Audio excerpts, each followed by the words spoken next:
El asno mallorquín.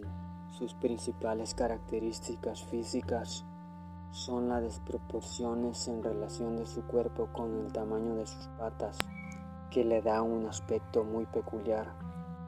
Mide 1,45 m hasta su lomo y tiene habilidad nata para llevar cargas sobre su lomo y subir cuestas, aunque esta raza de burro es de ambientes muy limitados y solo puede sobrevivir en ambientes específicos, siendo este uno de tantos motivos por el que se encuentra en peligro de extinción. Su alimentación es restringida en comparación con otras razas de asno, que se alimentan de casi cualquier pasto o incluso árboles.